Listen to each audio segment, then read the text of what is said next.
S ಪೊಲೀಸ್ನವರು ಅಂದ ತಕ್ಷಣ ನೆನಪಾಗೋದು ಯಾವುದೇ ಸಂಕಷ್ಟ ಅಥವಾ ಏನೇ ಇದ್ರೂ ಕೂಡ ನೋವು ನಲಿವು ಎಲ್ಲವನ್ನು ಕೂಡ ನುಂಗುವಂತ ಒಂದು ಚಾಕಚಕ್ಯತೆಯನ್ನು ಹೊಂದಿರುವಂಥದ್ದು.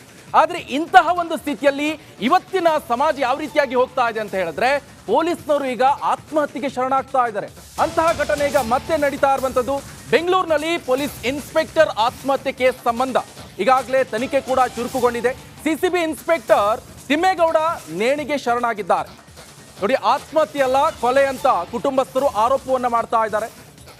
ನೇಣು ಬಿಗಿದ ಸ್ಥಿತಿಯಲ್ಲಿದ್ದ ಮೃತದೇಹವನ್ನ ಇಳಿಸಿದ್ದಾರೆ ಪೊಲೀಸರು. ಬಿಡದಿ ಬಳಿಯ ಫಾರ್ಮ್ ಹೌಸ್ ಒಂದರಲ್ಲಿ ಈ ಪ್ರಕರಣ ದಾಖಲಾಗಿದೆ. ಮರಣೋತ್ತರ ಪರೀಕ್ಷೆ ಮುಕ್ತಾಯ. ಕುಟುಂಬಸ್ಥರ ಆಕ್ರಂದನ ಮುಗಿಲು ಮುಟ್ಟಿದೆ. ಆಂಬ್ಯುಲೆನ್ಸ್ ಹೋಗದಂತೆ ಕುಟುಂಬಸ್ಥರು ತಡಿತಾ ಇದ್ದಾರೆ. ಯಾವ ಕಾರಣಕ್ಕೆ ಆತ್ಮಹತ್ಯೆ ಆಯಿತು, ನಮಗೆ ಅದ್ರ ಬಗ್ಗೆ ಮಾಹಿತಿ ಬೇಕು ಅಂತ ಕುಟುಂಬಸ್ಥರು ಕೂಡ ಆಂಬ್ಯುಲೆನ್ಸ್ ಅನ್ನ ತಡೆದು ಪ್ರತಿಭಟನೆಯನ್ನ ನಡೆಸ್ತಾ ಇದ್ದಾರೆ. ಯಾವುದೇ ಕಾರಣಕ್ಕೂ ಕೂಡ ನಾವು ಆಂಬ್ಯುಲೆನ್ಸ್ ಅನ್ನ ಮುಂದೆ ಹೋಗೋಕೆ ಬಿಡೋದಿಲ್ಲ.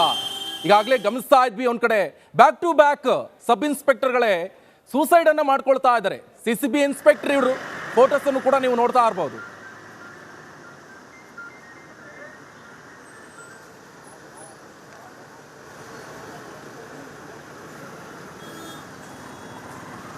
ಇದನ್ನು ಕಸ್ಟಡಿಗೆ ತಗೊಂಡಿದ್ದೀನಿ ಅಷ್ಟೇ ಹೇಳಿದ್ದು ಅವರು, ಇನ್ನೇನು ನನಗೆ ಹೇಳಿಲ್ಲ. ಯಾರನ್ನ ಏನು ಅಂತಲೂ ನನಗೆ ಹೇಳಿಲ್ಲ ಸರ್, ನಮ್ಗೆ ಗೊತ್ತಿಲ್ಲ. ಇಲ್ಲ ಸರ್, ಅವತ್ತೊಂದಿನ ಮಾಡೋದು, ಯಾಕಂದರೆ ಕಾರ್ ಕೀ ಕಳೆದೋಗೈತೆ ಅಂದ್ಬಿಟ್ಟು ಅವರು ಹೋಗಿಲ್ಲ, ಮನೆಗೆ ಹೋಗೋಕ್ಕಾಗಿಲ್ಲ. ಬಸ್ ಸ್ಟ್ಯಾಂಡಲ್ಲಿ ನಿಂತಿದ್ದೀನಿ, ಬಸ್ಸು ಸಿಕ್ಕಿಲ್ಲ. ಈಗ ಮನೆಗೆ ಹೋಗ್ಬಿಟ್ಟು ಫ್ರೆಶ್ ಅಪ್ ಆಗಿಬಿಟ್ಟು ತಿರ್ಗಾ ಆಫೀಸ್ಗೆ ಹೋಗಬೇಕು, ನಾನು ಫ್ರೀ ಆದಾಗ ಮಾಡ್ತೀನಿ ಅಂದವರು ಇನ್ನು ಫೋನ್ ಮಾಡಿಲ್ಲ. ಮಧ್ಯಾಹ್ನ 3:15 ನಾನೇ ಮಾಡಿದ್ದೆ. ಊಟ ಮಾಡೋರ ಅಂತ ಕೇಳಿದೆ, ಇನ್ನೂ ಇಲ್ಲ ಮಾಡ್ತೀನಿ, ಕೆಲ್ಸದ ಹೋಗ್ಬೇಕು ಆಫೀಸ್ಗೆ, ಮಾಡ್ತೀನಿ ಅಂದವರು ಇನ್ನು ಮಾತಾಡಿಲ್ಲ ಸರ್. ಮೃತದೇಹವನ್ನು ನೋಡಿದ್ರೆ ಮೇಡಮ್ ಏನಾದರೂ ಗಾಯಗಳಾಗಿದ್ವಾ ಹೇಗೆ ಸರ್? ಇದು ನಮ್ಗೆ ಅನುಮಾನ ಐತೆ ಕೊಲೆನೋ ಆತ್ಮಹತ್ಯೆ ಮಾಡ್ಕೊಳ್ಳೋರಂತೂ ಅವರಲ್ಲ ಸರ್. ಅವರು ತುಂಬ ಧೈರ್ಯವಂತರು, ಎಂತೆಂಥ ಕೇಸ್ಗಳನ್ನ ಫೇಸ್ ಮಾಡವ್ರೆ. ಅವ್ರ ಬಗ್ಗೆ ನೀವು ಎಲ್ಲ ದೊಡ್ಡ ಆಫೀಸರ್ನೇ ಕೇಳ್ಕೊಳ್ಳಿ ಅವ್ರು ಎಂಥ ವ್ಯಕ್ತಿ ಅಂತ. ಅವ್ರು ಆತ್ಮಹತ್ಯೆ ಮಾಡ್ಕೊಳ್ಳೋಂಥ ವ್ಯಕ್ತಿ ಅಲ್ವೇ ಅಲ್ಲ. ಏನು ನಡೆದೈತೆ ಅನ್ನೋದ ತನಿಖೆ ಮಾಡಿ ಸೂಕ್ತವಾಗಿ ನಮ್ಗೆ ನ್ಯಾಯ ಕೊಡಿಸ್ಕೊಡ್ಬೇಕು ನನ್ನ ಗಂಡನ ಸಾವಿಗೆ. ಅಲ್ಲಿ ನೀವು ಬಾಡಿ ನೋಡಿದರೆ ಅದು ನ್ಯಾಣಕಳಂದು ಹಂಗೆ ಅಲ್ವಾ? ಯಾಕಂದರೆ ನಾನು ಅವ್ರ ಜೊತೆ ಇರೋದ್ರಿಂದ ಇಷ್ಟು ವರ್ಷ ಅವ್ರದ್ದು ಹ್ಯಾಂಗಿಂಗ್ ಮಾಡೋ ಫೋಟೋ ಎಲ್ಲ ತೋರಿಸಿರೋದ್ರಿಂದ ನಮಗೆ ಅದು ಹ್ಯಾಂಗಿಂಗ್ ಮಾಡ್ಕೊಂಡ್ರೆ ಜೀವ ಹೋಗಂಥ ಅಲ್ವೇ ಅಲ್ಲ, ಹೋಗೋದು ಇಲ್ಲ ಜೀವ. ಯಾಕೆ ಮಂಡಿ ಅಷ್ಟು ಉಸಿರು ಕಟ್ಟುವಾಗ ಯಾರೇ ಅಲ್ಲಿ ಒಬ್ಬ ಮನುಷ್ಯ ಎದ್ದು ನಿಂತ್ಕೊತಾನೆ ಅಲ್ವಾ ಸರ್? ಕೊಲೆ ಇರಬೇಕು, ಕೊಲೆನೇ ಆಗಬೇಕು ಅವ್ರು ಹೊಡೆದು. ಅದನ್ನ ಸರ್ ಈಗ ಅವರೇ ತನಿಖೆ ಮಾಡಿ ನಮಗೆ ನ್ಯಾಯ ಕೊಡಿಸ್ಕೊಡ್ಬೇಕು ಏನು ಅಂತ. ಅನುಮಾನಾಸ್ಪದ ಸಾವಿಗೆ ನ್ಯಾಯ ಕೊಡಿಸ್ಕೊಡಿ, ಕೊಲೆನ ಇದು ಏನು ಅಂತ ನಮ್ಗೆ ನ್ಯಾಯ ಕೊಡಿಸಿ ಅಂತ ಕಂಪ್ಲೇಂಟ್ ಕೊಟ್ಟಿದ್ದೆ. ಸುನೀತಾ ಸರ್. ಎಸ್ ಪೊಲೀಸ್ನವರು ಅಂದ ತಕ್ಷಣ ನೆನಪಾಗೋದು ಯಾವುದೇ ಸಂಕಷ್ಟ ಅಥವಾ ಏನೇ ಇದ್ರೂ ಕೂಡ ನೋವು ನಲಿವು ಎಲ್ಲವನ್ನು ಕೂಡ ನುಂಗುವಂತ ಒಂದು ಚಾಕಚಕ್ಯತೆಯನ್ನು ಹೊಂದಿರುವಂಥದ್ದು. ಆದ್ರೆ ಇಂತಹ ಒಂದು ಸ್ಥಿತಿಯಲ್ಲಿ ಇವತ್ತಿನ ಸಮಾಜ ಯಾವ ರೀತಿಯಾಗಿ ಹೋಗ್ತಾ ಇದೆ ಅಂತ ಹೇಳಿದ್ರೆ ಪೊಲೀಸ್ನವರು ಈಗ ಆತ್ಮಹತ್ಯೆಗೆ ಶರಣಾಗ್ತಾ ಇದ್ದಾರೆ. ಅಂತಹ ಘಟನೆ ಈಗ ಮತ್ತೆ ನಡೀತಾ ಇರುವಂತದ್ದು. ಬೆಂಗಳೂರಿನಲ್ಲಿ ಪೊಲೀಸ್ ಇನ್ಸ್ಪೆಕ್ಟರ್ ಆತ್ಮಹತ್ಯೆ ಕೇಸ್ ಸಂಬಂಧ ಈಗಾಗಲೇ ತನಿಖೆ ಕೂಡ ಚುರುಕುಗೊಂಡಿದೆ.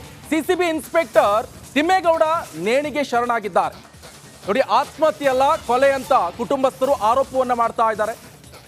ನೇಣು ಬಿಗಿದ ಸ್ಥಿತಿಯಲ್ಲಿದ್ದ ಮೃತದೇಹವನ್ನ ಇಳಿಸಿದ್ದಾರೆ ಪೊಲೀಸರು. ಬಿಡದಿ ಬಳಿಯ ಫಾರ್ಮ್ ಹೌಸ್ ಒಂದರಲ್ಲಿ ಈ ಪ್ರಕರಣ ದಾಖಲಾಗಿದೆ. ಮರಣೋತ್ತರ ಪರೀಕ್ಷೆ ಮುಕ್ತಾಯ. ಕುಟುಂಬಸ್ಥರ ಆಕ್ರಂದನ ಮುಗಿಲು ಮುಟ್ಟಿದೆ.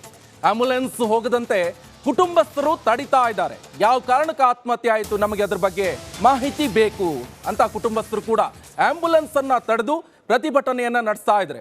ಯಾವುದೇ ಕಾರಣಕ್ಕೂ ಕೂಡ ನಾವು ಆಂಬ್ಯುಲೆನ್ಸ್ ಅನ್ನ ಮುಂದೆ ಹೋಗೋಕೆ ಬಿಡೋದಿಲ್ಲ. ಈಗಾಗಲೇ ಗಮನಿಸ್ತಾ ಇದ್ವಿ, ಒಂದ್ ಕಡೆ ಬ್ಯಾಕ್ ಟು ಬ್ಯಾಕ್ ಸಬ್ ಇನ್ಸ್ಪೆಕ್ಟರ್ಗಳೇ ಸೂಸೈಡ್ ಅನ್ನ ಮಾಡ್ಕೊಳ್ತಾ ಇದ್ದಾರೆ. ಸಿಸಿಬಿ ಇನ್ಸ್ಪೆಕ್ಟರ್ ಇವರು ಫೋಟೋಸ್ ಅನ್ನು ಕೂಡ ನೀವು ನೋಡ್ತಾ ಇರಬಹುದು.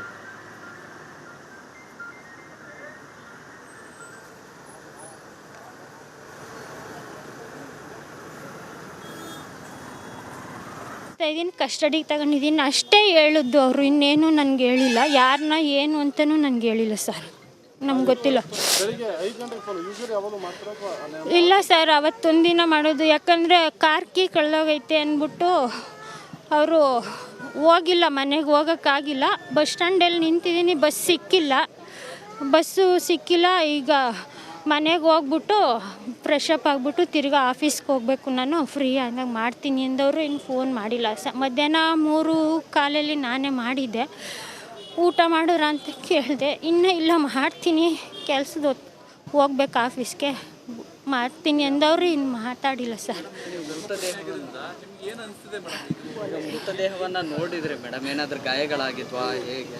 ಸರ್, ಇದು ನಮ್ಗೆ ಅನುಮಾನ ಐತೆ ಕೊಲೆನೋ ಆತ್ಮಹತ್ಯೆ ಮಾಡ್ಕೊಳ್ಳೋರಂತೂ ಅವರಲ್ಲ ಸರ್. ಅವರು ತುಂಬ ಧೈರ್ಯವಂತರು, ಎಂತೆಂಥ ಕೇಸ್ಗಳನ್ನ ಫೇಸ್ ಮಾಡವ್ರೆ. ಅವ್ರ ಬಗ್ಗೆ ನೀವು ಎಲ್ಲ ದೊಡ್ಡ ಆಫೀಸರ್ನೇ ಕೇಳ್ಕೊಳ್ಳಿ ಅವ್ರು ಎಂಥ ವ್ಯಕ್ತಿ ಅಂತ. ಅವ್ರು ಆತ್ಮಹತ್ಯೆ ಮಾಡ್ಕೊಳ್ಳೋಂಥ ವ್ಯಕ್ತಿ ಅಲ್ವೇ ಅಲ್ಲ. ಏನು ನಡೆದೈತೆ ಅನ್ನೋದ ತನಿಖೆ ಮಾಡಿ ಸೂಕ್ತವಾಗಿ ನಮ್ಗೆ ನ್ಯಾಯ ಕೊಡಿಸ್ಕೊಡ್ಬೇಕು ನನ್ನ ಗಂಡನ ಸಾವಿಗೆ. ಅಲ್ಲಿ ನೀವು ಬಾಡಿ ನೋಡಿದರೆ ಅದು ನ್ಯಾಣಕಳಂದು ಹಂಗೆ ಅಲ್ವಾ. ಯಾಕಂದರೆ ನಾನು ಅವ್ರ ಜೊತೆ ಇರೋದ್ರಿಂದ ಇಷ್ಟು ವರ್ಷ ಅವ್ರದ್ದು ಹ್ಯಾಂಗಿಂಗ್ ಮಾಡೋ ಫೋಟೋ ಎಲ್ಲ ತೋರಿಸಿರೋದ್ರಿಂದ ನಮಗೆ ಅದು ಹ್ಯಾಂಗಿಂಗ್ ಮಾಡ್ಕೊಂಡ್ರೆ ಜೀವ ಹೋಗಂಥ ಅಲ್ವೇ ಅಲ್ಲ, ಹೋಗೋದು ಇಲ್ಲ ಜೀವ. ಯಾಕೆ ಮಂಡಿ ಅಷ್ಟು ಉಸಿರು ಕಟ್ಟುವಾಗ ಯಾರೇ ಅಲ್ಲಿ ಒಬ್ಬ ಮನುಷ್ಯ ಎದ್ದು ನಿಂತ್ಕೊತಾನೆ ಅಲ್ವಾ ಸರ್. ಕೊಲೆ ಇರಬೇಕು, ಕೊಲೆನೇ ಆಗಬೇಕು ಅವ್ರು ಹೊಡೆದು. ಅದನ್ನ ಸರ್ ಈಗ ಅವರೇ ತನಿಖೆ ಮಾಡಿ ನಮಗೆ ನ್ಯಾಯ ಕೊಡಿಸ್ಕೊಡ್ಬೇಕು ಏನು ಅಂತ. ಅನುಮಾನಾಸ್ಪದ ಸಾವಿಗೆ ನ್ಯಾಯ ಕೊಡಿಸ್ಕೊಡಿ, ಕೊಲೆನ ಇದು ಏನು ಅಂತ ನಮ್ಗೆ ನ್ಯಾಯ ಕೊಡಿಸಿ ಅಂತ ಕಂಪ್ಲೇಂಟ್ ಕೊಟ್ಟಿದ್ದೆ. ಸುನೀತಾ ಸರ್. Thank you. ಅಮ್ಮ ನೀವೇನ? ಎಸ್, ಪೊಲೀಸ್ನವರು ಅಂದ ತಕ್ಷಣ ನೆನಪಾಗೋದು ಯಾವುದೇ ಸಂಕಷ್ಟ ಅಥವಾ ಏನೇ ಇದ್ರೂ ಕೂಡ ನೋವು ನಲಿವು ಎಲ್ಲವನ್ನು ಕೂಡ ನುಂಗುವಂತ ಒಂದು ಚಾಕಚಕ್ಯತೆಯನ್ನು ಹೊಂದಿರುವಂಥದ್ದು. ಆದ್ರೆ ಇಂತಹ ಒಂದು ಸ್ಥಿತಿಯಲ್ಲಿ ಇವತ್ತಿನ ಸಮಾಜ ಯಾವ ರೀತಿಯಾಗಿ ಹೋಗ್ತಾ ಇದೆ ಅಂತ ಹೇಳಿದ್ರೆ ಪೊಲೀಸ್ನವರು ಈಗ ಆತ್ಮಹತ್ಯೆಗೆ ಶರಣಾಗ್ತಾ ಇದ್ದಾರೆ. ಅಂತಹ ಘಟನೆ ಈಗ ಮತ್ತೆ ನಡೀತಾ ಇರುವಂತದ್ದು. ಬೆಂಗಳೂರಿನಲ್ಲಿ ಪೊಲೀಸ್ ಇನ್ಸ್ಪೆಕ್ಟರ್ ಆತ್ಮಹತ್ಯೆ ಕೇಸ್ ಸಂಬಂಧ ಈಗಾಗಲೇ ತನಿಖೆ ಕೂಡ ಚುರುಕುಗೊಂಡಿದೆ. ಸಿಸಿಬಿ ಇನ್ಸ್ಪೆಕ್ಟರ್ ತಿಮ್ಮೇಗೌಡ ನೇಣಿಗೆ ಶರಣಾಗಿದ್ದಾರೆ. ನೋಡಿ, ಆತ್ಮಹತ್ಯೆ ಅಲ್ಲ ಕೊಲೆ ಅಂತ ಕುಟುಂಬಸ್ಥರು ಆರೋಪವನ್ನ ಮಾಡ್ತಾ ಇದ್ದಾರೆ. ನೇಣು ಬಿಗಿದ ಸ್ಥಿತಿಯಲ್ಲಿದ್ದ ಮೃತದೇಹವನ್ನು ಇಳಿಸಿದ್ದಾರೆ ಪೊಲೀಸರು. ಬಿಡದಿ ಬಳಿಯ ಫಾರ್ಮ್ ಹೌಸ್ ಒಂದರಲ್ಲಿ ಈ ಪ್ರಕರಣ ದಾಖಲಾಗಿದೆ. ಮರಣೋತ್ತರ ಪರೀಕ್ಷೆ ಮುಕ್ತಾಯ. ಕುಟುಂಬಸ್ಥರ ಆಕ್ರಂದನ ಮುಗಿಲು ಮುಟ್ಟಿದೆ.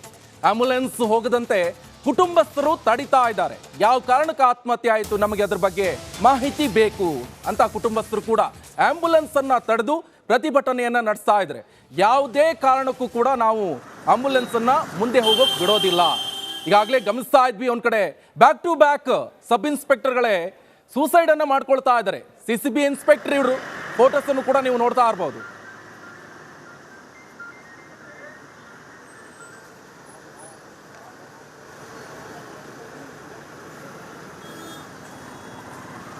ಇದನ್ನು ಕಸ್ಟಡಿಗೆ ತಗೊಂಡಿದ್ದೀನಿ ಅಷ್ಟೇ ಹೇಳಿದ್ದು ಅವರು, ಇನ್ನೇನು ನನಗೆ ಹೇಳಿಲ್ಲ. ಯಾರನ್ನ ಏನು ಅಂತಲೂ ನನಗೆ ಹೇಳಿಲ್ಲ ಸರ್, ನಮ್ಗೆ ಗೊತ್ತಿಲ್ಲ. ಇಲ್ಲ ಸರ್, ಅವತ್ತೊಂದಿನ ಮಾಡೋದು. ಯಾಕಂದರೆ ಕಾರ್ ಕೀ ಕಳೆದೋಗೈತೆ ಅಂದ್ಬಿಟ್ಟು ಅವರು ಹೋಗಿಲ್ಲ, ಮನೆಗೆ ಹೋಗೋಕ್ಕಾಗಿಲ್ಲ. ಬಸ್ ಸ್ಟ್ಯಾಂಡಲ್ಲಿ ನಿಂತಿದ್ದೀನಿ, ಬಸ್ಸು ಸಿಕ್ಕಿಲ್ಲ. ಈಗ ಮನೆಗೆ ಹೋಗ್ಬಿಟ್ಟು ಫ್ರೆಶಪ್ ಆಗಿಬಿಟ್ಟು ತಿರ್ಗಾ ಆಫೀಸ್ಗೆ ಹೋಗಬೇಕು. ನಾನು ಫ್ರೀ ಆದಾಗ ಮಾಡ್ತೀನಿ ಅಂದವರು ಇನ್ನು ಫೋನ್ ಮಾಡಿಲ್ಲ.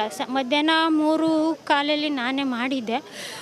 ಊಟ ಮಾಡಿದ್ರ ಅಂತ ಕೇಳಿದೆ, ಇನ್ನೂ ಇಲ್ಲ ಮಾಡ್ತೀನಿ, ಕೆಲ್ಸದ ಹೋಗ್ಬೇಕು ಆಫೀಸ್ಗೆ, ಮಾಡ್ತೀನಿ ಅಂದವರು ಇನ್ನು ಮಾತಾಡಿಲ್ಲ ಸರ್.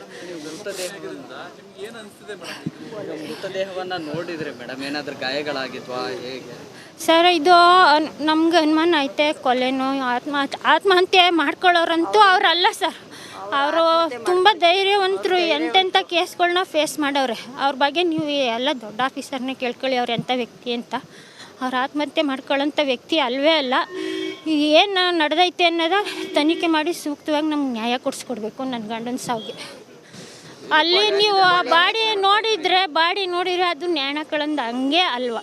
ಯಾಕಂದರೆ ನಾನು ಅವ್ರ ಜೊತೆ ಇರೋದ್ರಿಂದ ಇಷ್ಟು ವರ್ಷ ಅವ್ರದ್ದು ಹ್ಯಾಂಗಿಂಗ್ ಮಾಡೋ ಫೋಟೋ ಎಲ್ಲ ತೋರಿಸಿರೋದ್ರಿಂದ ನಮಗೆ ಅದು ಹ್ಯಾಂಗಿಂಗ್ ಮಾಡ್ಕೊಂಡ್ರೆ ಜೀವ ಹೋಗಂಥ ಅಲ್ವೇ ಅಲ್ಲ, ಹೋಗೋದು ಇಲ್ಲ ಜೀವ. ಯಾಕೆ ಮಂಡಿ ಅಷ್ಟು ಉಸಿರು ಕಟ್ಟುವಾಗ ಯಾರೇ ಅಲ್ಲಿ ಒಬ್ಬ ಮನುಷ್ಯ ಎದ್ದು ನಿಂತ್ಕೊತಾನೆ ಅಲ್ವಾ ಸರ್. ಆರೋಪ ಮಾಡ್ತಾರೆ. ಕೊಲೆ ಇರಬೇಕು, ಕೊಲೆನೇ ಆಗಬೇಕು ಅವ್ರು ಹೊಡೆದು. ಅದನ್ನ ಸರ್ ಈಗ ಅವರೇ ತನಿಖೆ ಮಾಡಿ ನಮಗೆ ನ್ಯಾಯ ಕೊಡಿಸ್ಕೊಡ್ಬೇಕು ಏನು ಅಂತ. ಹ್ಞೂ ಸರ್. ಬಟ್ ಅನುಮಾನಾಸ್ಪದ ಸಾವಿಗೆ ನ್ಯಾಯ ಕೊಡಿಸ್ಕೊಡಿ, ಕೊಲೆನ ಇದು ಏನು ಅಂತ ನಮ್ಗೆ ನ್ಯಾಯ ಕೊಡಿಸಿ ಅಂತ ಕಂಪ್ಲೇಂಟ್ ಕೊಟ್ಟಿದ್ದೆ. ನಿಮ್ಮ ಹೆಸರು Sunita? Sunita sir. Thank you. ಅಮ್ಮ ನೀವೇನ